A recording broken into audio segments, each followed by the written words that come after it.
Yo, this hot, this the spot, there it is pod.com. We're interviewing the best comedians, so tune in quick and get your ears receiving them. We talking about life and life to stream right to you, from the microphone right to your home, dude. Side note, this might get embarrassing, but no, don't sweat, yo, cause there it is.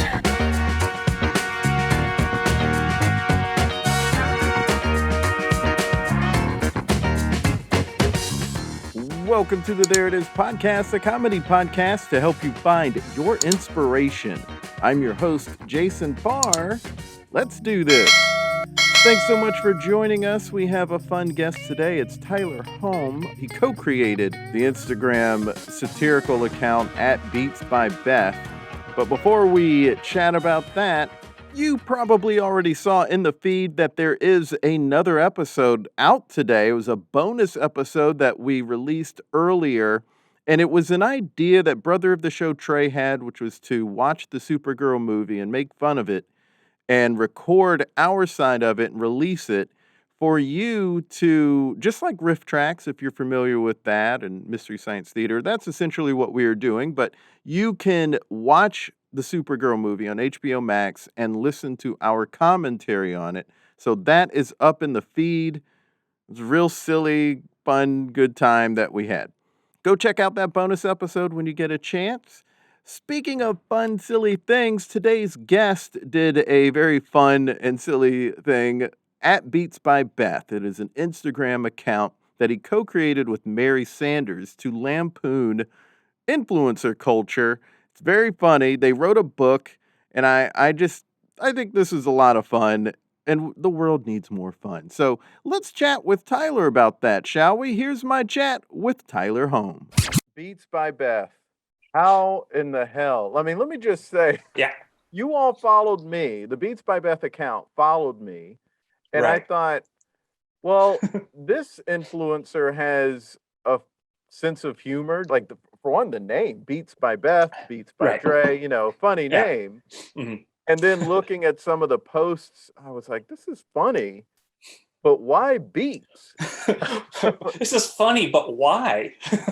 Right, I was sort of like, I don't really like Beets, but this account is funny about how they're putting stuff out there. And I kind of like to see how people use Instagram, like people who are either influencers or actors or musicians. I like to sort of see how they are presenting themselves just to learn. And so I was like, yeah, I'll follow this account. And we had some interactions. And then the book came out. And I thought, oh, congratulations. Good job on the book.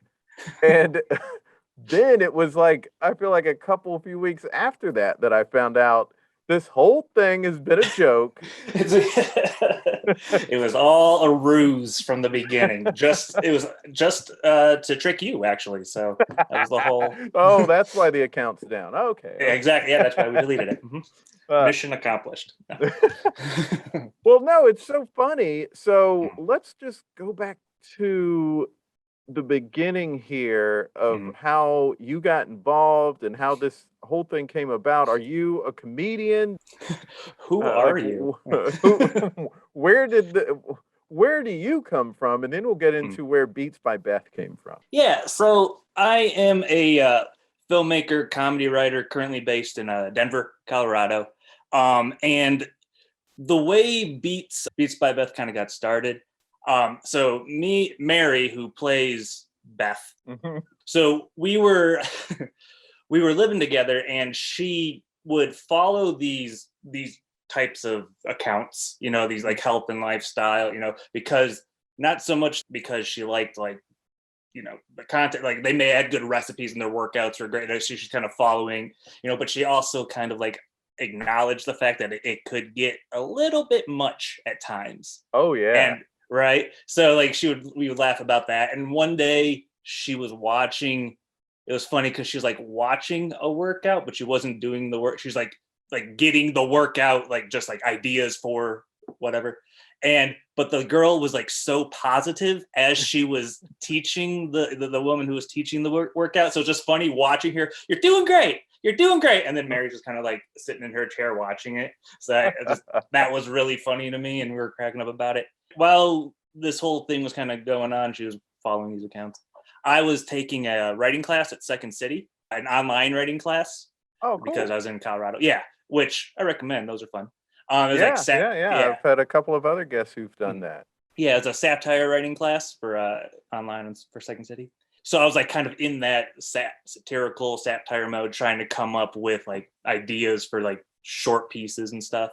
So I thought like this would be ripe for satirical, exploration, if you will. So like we came up with this idea and we thought, what's kind of like not a mainstream thing, like fruit or vegetable or something like that she could like be obsessed with, and beets just kind of like became because like neither of us really even like beets. I've actually developed who does? I've kind of developed a taste for it. Like they're good in salad sometimes. Yeah. Through this whole creating this character, I developed a taste for beets, so I've got something out of it. So we came up with that idea, and then Beets by Beth, obviously it's a play on Beats by Dre. There's a lot of hip hop influence in Beth, in the character, if you look deep enough. But yeah, so then we thought it'd be really funny because it made us laugh, and also the fact that Mary is not that at all. Her making this Instagram, just the idea of her doing this stuff was kind of really funny to us, and like we thought only like maybe like my sister, just like our group of friends would think it's really funny. But the thing was, a lot of them didn't get it at first. They thought Mary was just doing a lifestyle page as this person. So it was kind of funny to like this one. She met one of my friends from back home, and it was like we went to a film screening or something, and went back in Michigan, and great, everything was awesome. First time meeting, he's old buddy. First time meeting was all great, fine. And then we made this account, and like he followed it, but he wasn't like interacting with it. And then I went back for the holidays, I think. I talked to me and I explained what Beets by Beth was. He's like, "Oh, thank God. I thought she was crazy."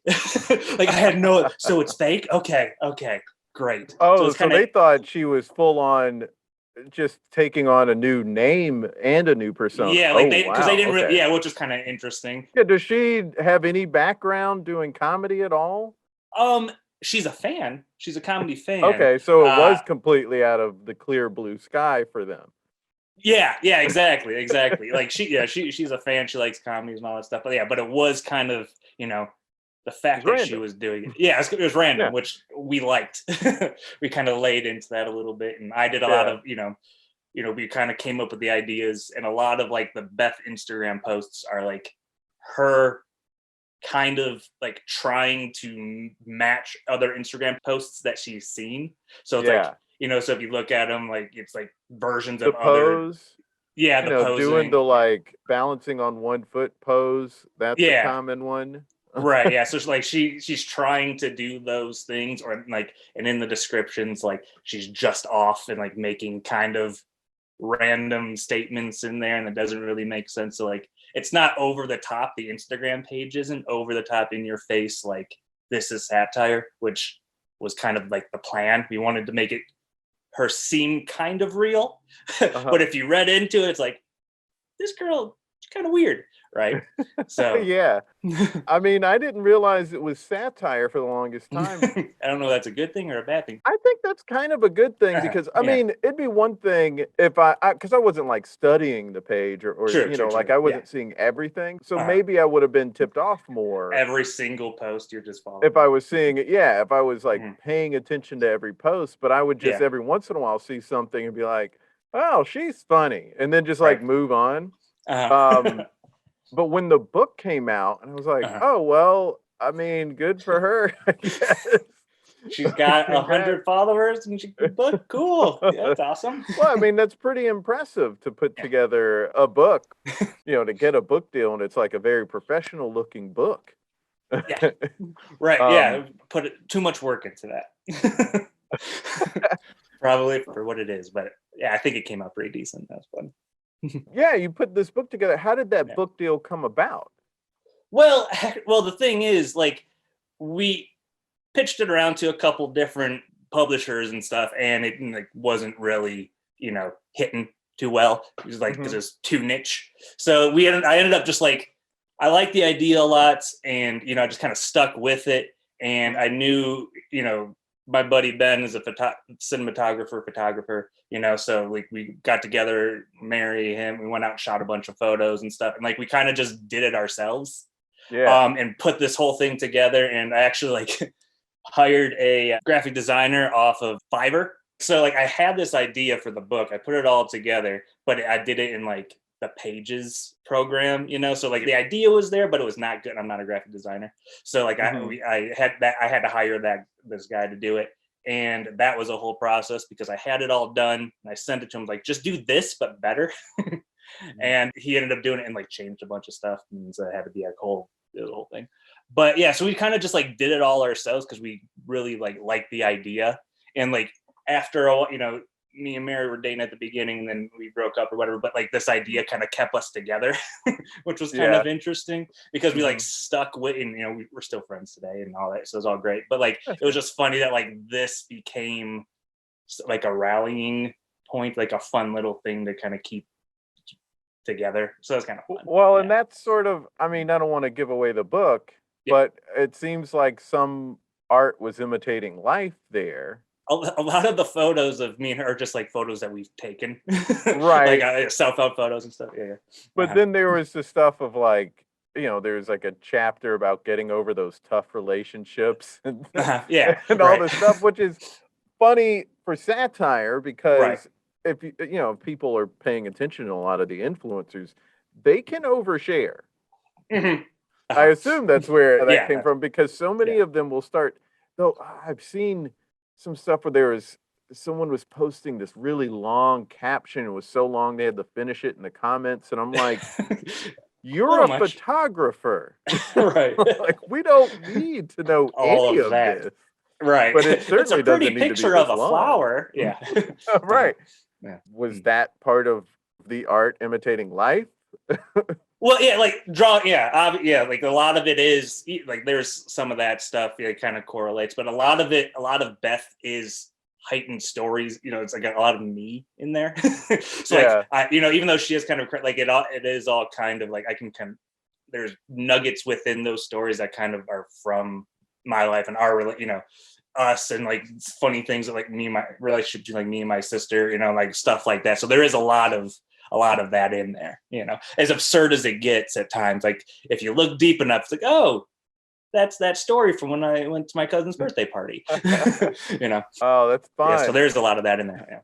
It's a fun book. It's really funny. I think you all nail the tone that people take with this stuff, where you know, you're making fun of the right elements. You picked up on all of them. Awesome. I appreciate that. Yeah. Oh, for sure. Like I said before, like a lot of almost too much time trying to focus on getting the look of the book right, and like the tone of it. Like a lot of the posts on Instagram and stuff, dude, like they're funny, but they're like, there aren't any like jokes in it. It's just like kind of like tone posts, like to make her seem almost real, you know, like somewhat believable, you know. So like that was intentional throughout, and then like the book just kind of blows everything up. Yes.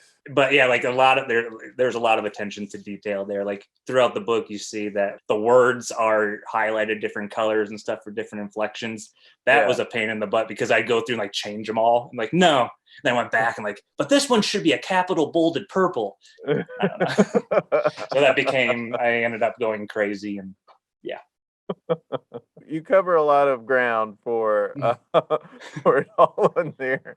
Was there any concern, because as you say, you were trying to make her seem like a real person? And from my point of view, I thought she was a real person, but was just kind of like insane about beets.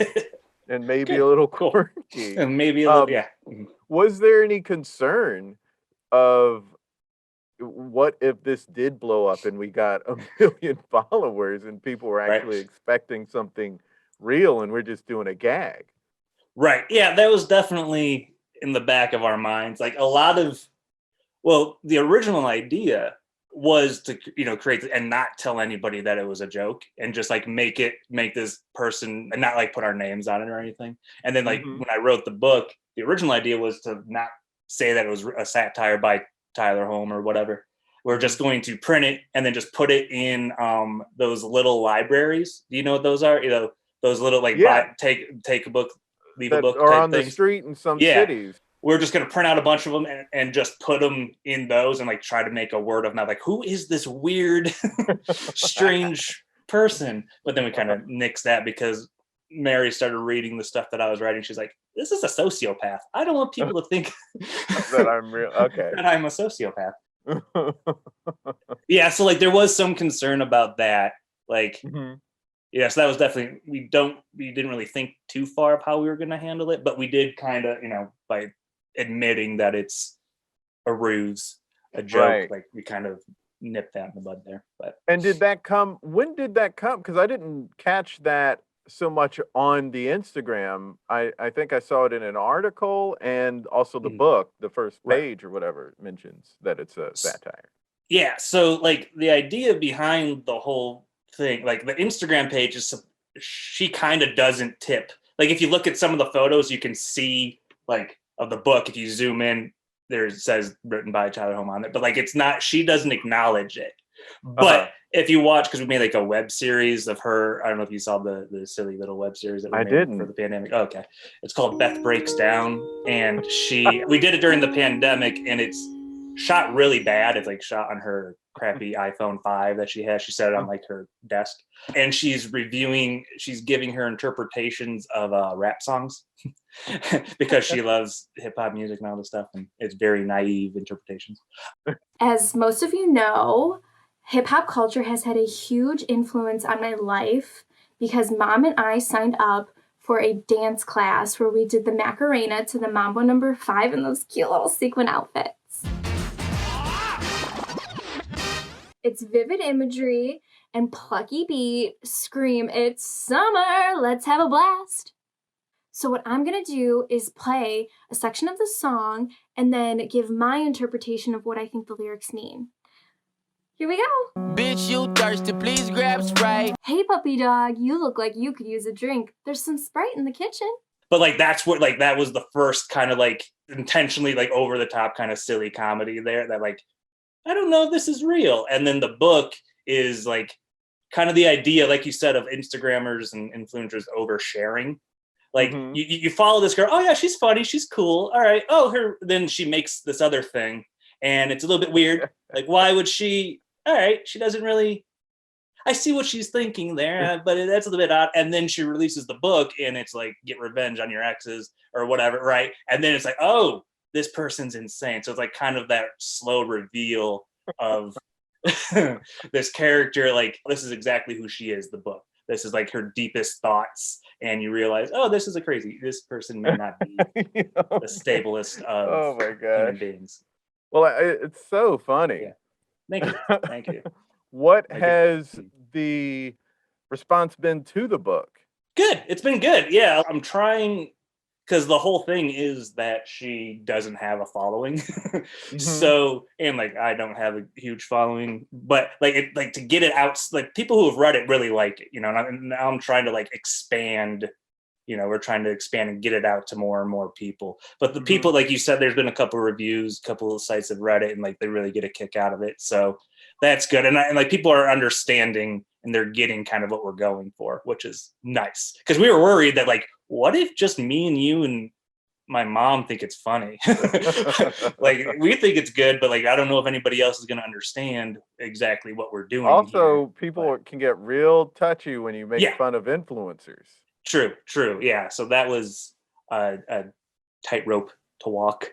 Yeah. But, yeah. So that was, it was so far so good. I'm sure, there might be some people who kind of take offense or, feel that they've been lied to, but they haven't DM'd us just yet. We'll see. And the recipes in the back of the book, those look real. They're stuff that I found online, but like tweaked a little bit. Okay. Yeah. So like if you try them, if you make the beet bucha cocktail, you'll get drunk. The beet bowls and all that jazz. Yeah, those are like versions of recipes that I found online, and then I sent them to Mary. I was like, "Can you make this, but like not exactly this?" Which is okay. So she's like added like different ingredients and doing stuff to kind of make it our own in a way. So funny. Yeah. What is next for Beets by Beth? Well, we're just still trying to produce this and get this out, and like I have an idea for more books. The Instagram page. The funny thing is, like, she keeps saying that she's a blogger, but there's no blog, So I was thinking, like, maybe like get into that a little bit more, actually like flesh her out. Children's books by Beth is an idea. So like kind of, there are ideas there, but it's just trying to get the resources and stuff together. Okay, cool. So there's no plan to just shut it down with this well, book. There also is that. Like, I have an idea. I don't want to. Because I have an idea. I'm not sure exactly if it's. I'm gonna let the book live for a second. Okay. And then and then kind of go from there. But I do have a way to do that. We'll see. Okay. We'll see. I don't know. I'm gonna kind of feel it out, because I do would like to keep, because I like the character. It's a fun character to play around with and stuff. So I would like to keep her living, keep her going, keep that character alive for a while. And what's next for you? You've got a bunch of short films out there that you've written and directed. Billy and Spike and Stockholm Sweet Home. Yeah, they've done like festival circuits and stuff, and Very cool. What is the next phase for you? Well, writing is my favorite thing to do. As far as filmmaking, I did a bunch of stuff on those short films or whatever. But like my thing is like writing and comedy. Like I really want to continue doing that, and that's why like the satire writing classes and stuff. I want to keep on producing that type of material. Another Beth book would be awesome. Short films. I've been writing, working on a bunch of working on a feature. And then I have some short scripts that are doing like the festival rounds right now, trying to kind of get a little bit of attention that way. So I got a couple things somewhat lined up. Making a feature would be like, even if it is just just me and my buddies doing a feature by ourselves, that would kind of be just to get it done, just to do that. Because that's one thing that we haven't done yet, is to like make our own like feature film. Like we've done the shorts, me and my filmmaking partner, Ben, he's a cinematographer on a bunch of those. Oh, cool. Yeah, I met him in college. You went to college in Chicago, right? Chicago, yeah. And I did, so we went to Columbia College. I met him out there, and I did a bunch of like classes and stuff at Second City in the IO, writing classes. And we did, I wrote for this comedian, Patrick Rawland. He's writing on the Amber Ruffin show. Yeah. But he used to do this show at the IO called Barack All Night, where he would do a late night talk show as Barack Obama. Big debate coming up with him not this week, but the week after that. Really looking forward to that one.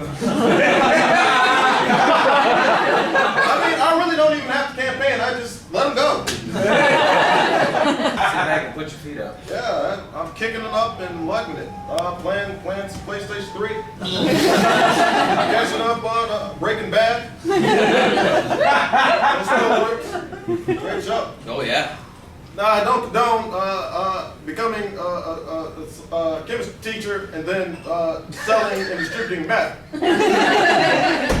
But doggone it, it's a good show. See, this would happen if Romney was elected. Teachers wouldn't be able to make any money, so they would have to resort to selling meth because they're going to get cancer. And then they can't get treatment for that cancer. So what they're going to do? Sell meth. It's kind of like seeing into the future. And it was great. He's so good, and he's got a very inspiring story. But yeah, Patrick, yeah. I'd love to get him on the podcast. That great interview. Yeah, that'd be fantastic. But I wrote for great guy. Yeah, I wrote like monologue jokes and stuff and did like silly characters on that show and all that. So like the writing, and that's what I really want to do. I'm not sure exactly what is next, but something in that realm would be great. Mm-hmm. Dope. That's really cool. Are you originally from Michigan? Yeah, right outside Detroit, okay. Redford Township. Yeah.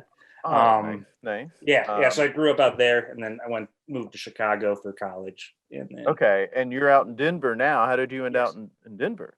So Ben, we made a bunch of short films back in the day, and he moved out here. Him and his now wife. They moved out here, and he was always trying to get me to come out, and help, make some stuff out here. So finally, you know, I had a window, and me and Mary were able to make the move. We came out here, and me and Ben were like making a bunch of stuff together, music videos, short like promotional videos for companies, web videos, and all this stuff. So like we kind of started doing our own thing out here, and producing videos and all that. Yeah. Oh, that's cool. That's very nice.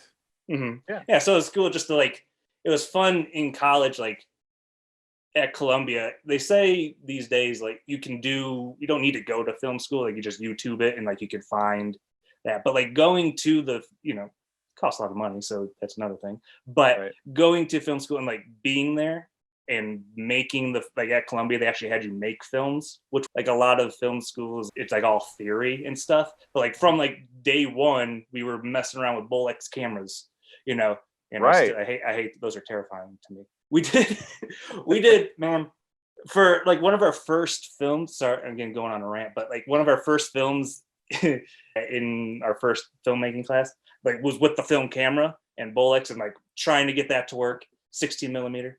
And we had this idea, my group, we were making this project. We had this idea and we thought we had the script written, is all good. But then we came up with, we thought it'd be really funny is at the end of each scene, what if a zombie came in and like, so that is just really stupid. Like we shot the whole thing, we would shoot the scene as it's written. Then what if a zombie came in and like killed one of the extras or something? So like we just being dumb, and like the cinematographer, Phil, he like came dressed up as a zombie.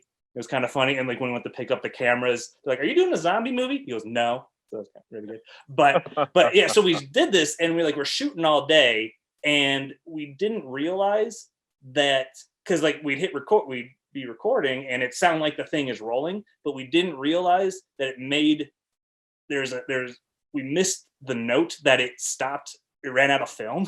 So like we'd be filming all day and then we do this extra stuff, and we ran out of film like really early on because we're doing a bunch of so like the whole, we kind of did like 2 scenes and then a bunch of zombie stuff and just completely, so from that moment on I've been scarred with film. I love film, but like me handling the camera, like that just kind of I'd rather go digital because you can review it and it's all there. Just my own inept. I wonder how often that's happened too, though. You can't be the only one. Oh, I hope not. But it was funny because then like we did that, and then the year I was like graduating from Columbia, I was down in like the main area, the rec area or whatever. And these kids came running down with the Bolex camera, super excited, shooting their first film. I'm like, oh, that's nice. You guys are gonna hate that. make sure you check the film. It's kind of an interesting thing. Yeah, that's wild. And but educational. Yeah, exactly. Yeah, check the gate. Yeah, that's what they say. That's what they say, right? Yeah, they say check the gate. Yeah, make sure. Don't know if it refers to this, but they say that. That's a thing that people say. This has all been really cool. It's been fun chatting about this, and I didn't know about the connection to Patrick Rowland. So yeah, I think cool. He would be great to get on here. Yeah, I've interacted with him a little bit on Twitter. I don't know that I've asked him yet. I'll reach out to him. Put him on the list. Yeah. Now that I've learned a little more about what he has done, because you were there to see it, it'd be really cool to talk to him about that. He was. Yeah, the Barack Obama show, but he's done a bunch of other stuff. He was all over the place, and obviously let him tell the stories. But yeah, no, he was in. I was doing the writing at Second City, the writing 6 class. So it's like when the writers would write and then we cast the show, and then we put on like a show at Second City and stuff. And we cast him in the show, and I just wrote like a bunch of stuff for him, like a silly R&B song about butts and like a weird newscasts thing. The thing had to do with the Kardashian stuff, but like, and then that's how we kind of started. He's like, "Hey, I'm doing the show. Why don't you write some stuff for that?" Like, "Oh yeah, sure." Came out and cool. Yeah, so that was fun. Being in that environment helps. Like these days, especially like the pandemic and stuff, we feel kind of like secluded from people, but like getting out. That's what I'm kind of like looking forward to, is getting back out there and trying to discover like that type of community here out in Denver. like that kind of comedy. Because I know there's a lot of stand-up going on. I got to find like the sketch and the improv and all that stuff. And that's something, I got out here and, we were focusing on me and Ben were focusing on making our own stuff. So I haven't really been able to like explore that. That would be it's kind of exciting. It's like next on the list there, I guess. Yeah, I know that there's a stand-up scene there. Yeah, it's great stuff. One of the first shows I went to, stand-up shows, it was at this brewery that we really liked. It was in the back, just in the back, like very small. And like people from LA were coming in, and oh, cool. Adam Clayton. Mm-hmm. He was on he's a big Denver comedian. He had a show on True TV, Those Who Can't. Like he would pop in. I was like, well, this is interesting. I thought it was just like some little thing, like an open mic night, but like it was like there's a lot of talent there. It's like one of my first days in Denver. It's like, okay, this is awesome. So like that life is out here. So that's I want to kind of get back into that and explore that a little bit. Awesome. Well, we've reached the end of the episode. Okay. This has been a fun talk. Let's create something together. Alrighty. My idea is, what if we did create a satirical persona online? Okay. One idea I have is, because there's supposedly thought leaders or counselors or psychologists or something, but on TikTok, I've seen a number of them who would fall under that category, but they're so condescending to the point where it's like, I don't know if you've seen that, but some of them will talk down to people in such a way where I'm like, if I went to a therapist and this is how they're or a coach, a career coach, it would make me feel horrible about myself. Right. Yeah. But it's like, there are a number of people doing that, and I'm like, why is anyone listening to this person? But the advice is still really good. Yeah, the advice isn't necessarily bad, and the whole idea is to help somebody, but it's like, why are you saying it like we're dummies for not doing it? Because that's always the thing. It's like, oh, well, if you wouldn't say it to a friend, why would you say it to yourself? Like, God, why are you using that tone of voice? Or what if it's like a character who like just can't, this might not be like the satirical aspect, but like the character who just has that tone of voice when they're talking. And just like they can't, they're, oh, great chicken sandwich, Mom. But like he genuinely means they it. They can't help it. Yeah. They can't help just have that kind of sarcastic. No, I mean, I really do love you, honey. Like that guy. It's not so much the satirical character, but it's true. With satire, what are some of the touchstones that you're trying that you have to have for it to be satire? Right. Well, like having like a solid target, obviously, like that. If you're shooting too wide, sometimes it can be a little.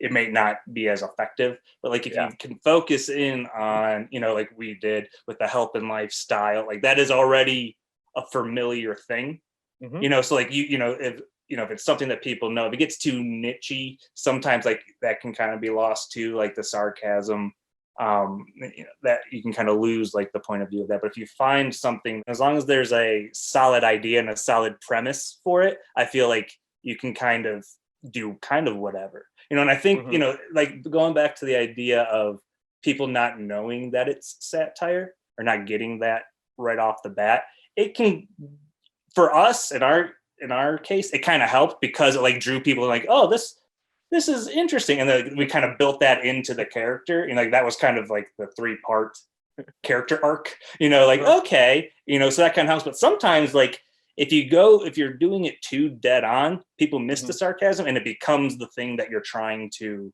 parody in a way. Oh. I've done that in some of my writing stuff, like in that writing class I was telling you about. Like I came up with this article and I thought that I was saying one thing and I thought I was like nailing it. But then like if you step back a little bit and you read, oh, you're actually making fun of that community. It's like, oh, okay. So you got to make sure, make sure that you have the right idea down. So you got to be careful of like being too on the nose. Then you become part of the problem, I think. Sometimes, Yeah, I guess it depends. If it's like a health person, you could end up saying something mean to the people who seek out the people on social media. Yeah, like for Beth, like we're not trying to, like, she's the joke. Right. Kind of. Yeah. We're not, we're using the health and lifestyle, influencer, we're kind of poking fun at that, but like mainly we're not like, you're an idiot for following health and lifestyle stuff. We're not doing that. Right. We're poking fun at like that character who's like, she's clearly like, if you read the book too, like she's doing it like for herself, right? Like that type of person. So like you got to be able. I guess that's the thing you have to identify, right? Is what the problem is with who you're trying to make fun of. Right. There we go. You can't just map what they say.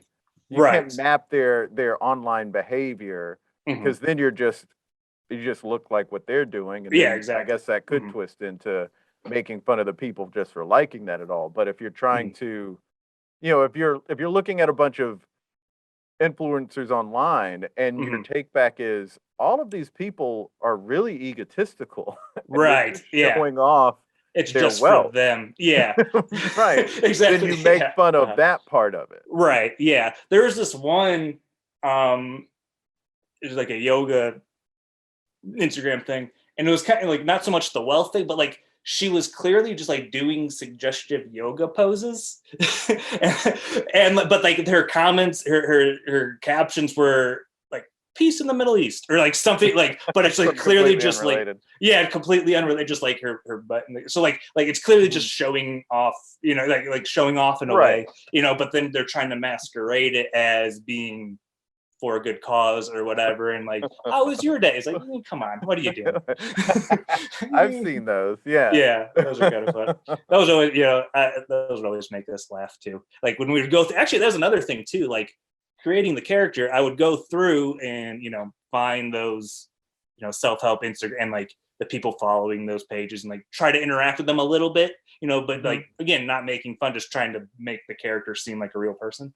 I think like we even comment, like one thing we did was comment on like reductress articles, but believing, like making it like she believed that they were real or whatever, and like Onion articles and like that type of thing.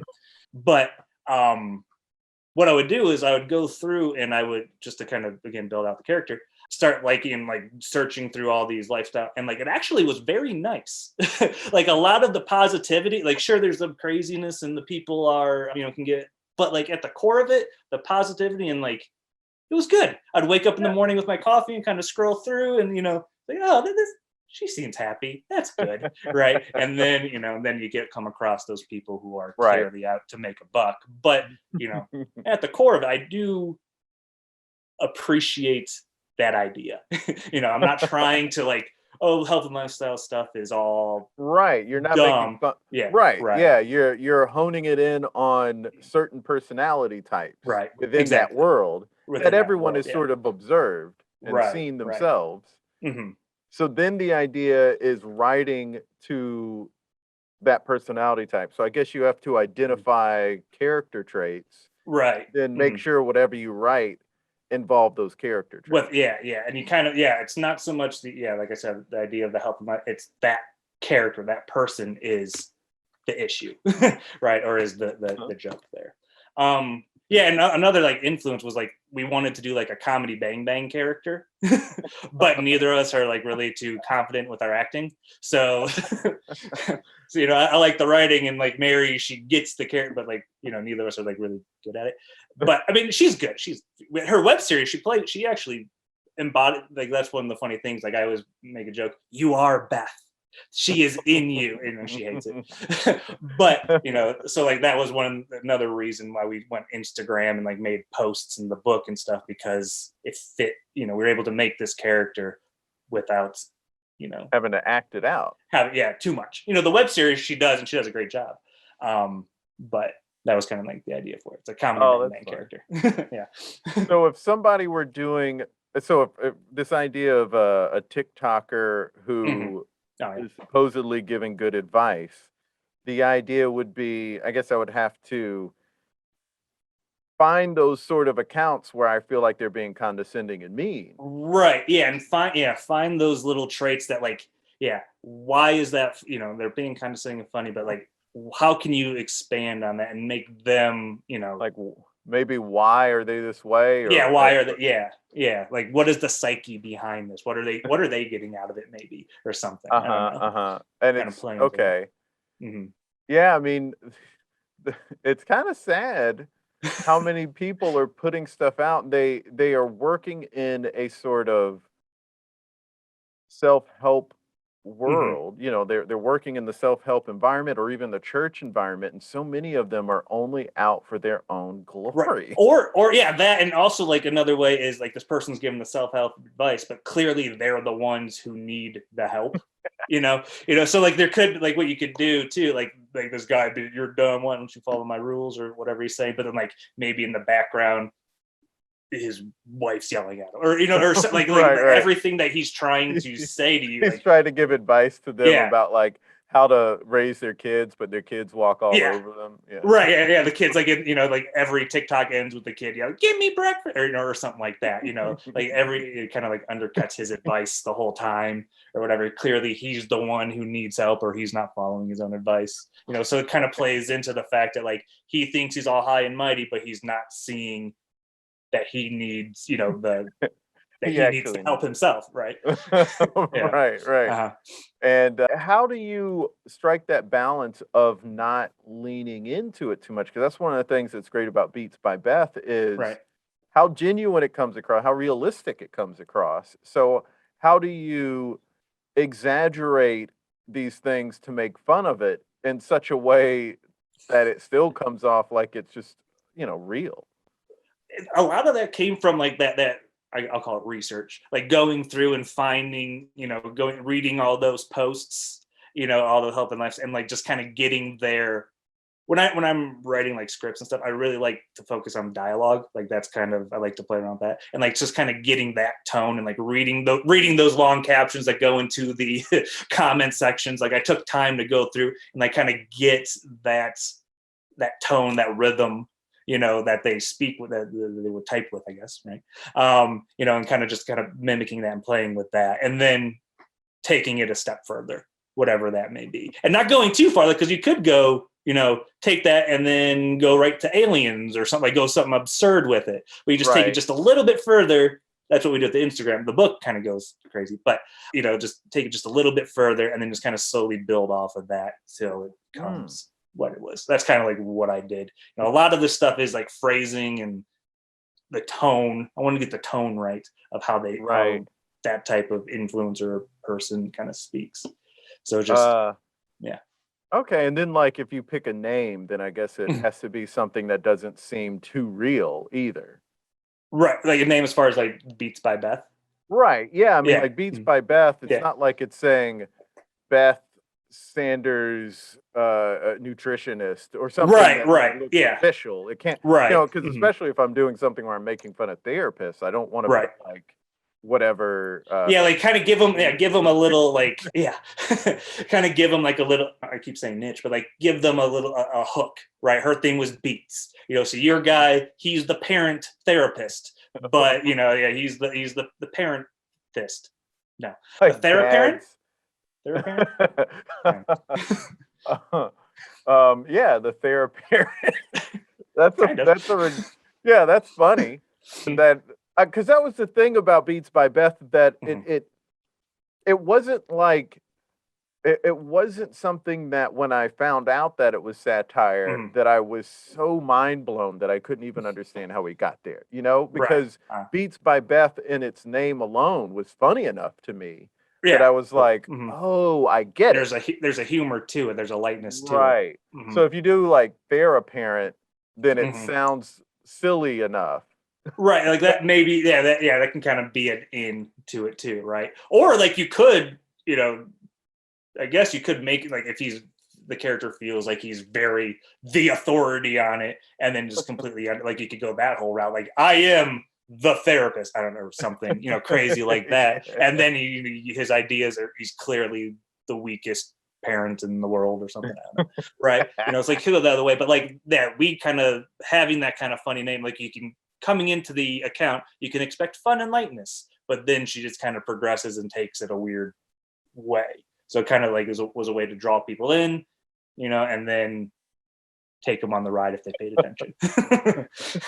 Did you have to put a few things out at once? Because I imagine if someone put one TikTok out and their whole account is just the one TikTok, someone Right. could see it and just think like, this guy doesn't know what he's talking about. Let's all make fun of him when you want them to be in on the joke, not like on the other side of the joke.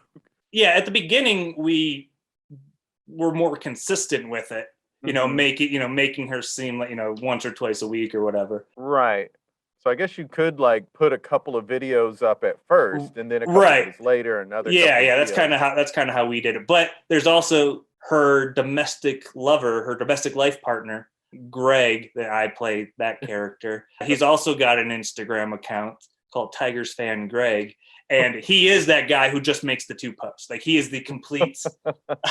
So like he's kind of like mocking like the Instagram boyfriend kind of idea. Yeah, who doesn't really want it. Get it? Yeah, he doesn't get it really, and like he's got like 2 posts from like 5 years ago on his Instagram page, and he only follows a handful of people. So like that's another way to go about it. We try to make her seem part of the community and real, and then kind of expand on it. So like we kind of did it 2 different ways. Yeah. Awesome. Well, there it is. Thanks so much for being on the podcast, Tyler. Thank you, Jason. I appreciate it. That was fun. We had a fun time with that. I hope you did as well. And check out the book, Beat Life. Go to booksbybeetsbybeth.com. Really great name. And check out Tyler's website, tylerholme.com. And also, of course, follow the Instagram at Beets_by_Beth. Follow Tyler at Foster Holme. And on Twitter, follow Tyler at Tyler_Holme. Don't forget you can follow us on Instagram, Twitter, and Facebook at There It Is Pod, and follow me at Jason Farr Pics on Instagram and at Jason Farr Jokes on Twitter. And you can also subscribe to our comedy lifestyle newsletter. We have a link in the bio for all of the things, including today's bonus episode of the Supergirl thing we did. It's a fun time. We have a fun episode next week. Until next time, be good to each other. The music for the theme song was created by Neil Brooks. The rap was written and performed by Nick Acevedo. The logo for There It Is was created by Jeff Prater. The There It Is podcast is produced by Jason Farr.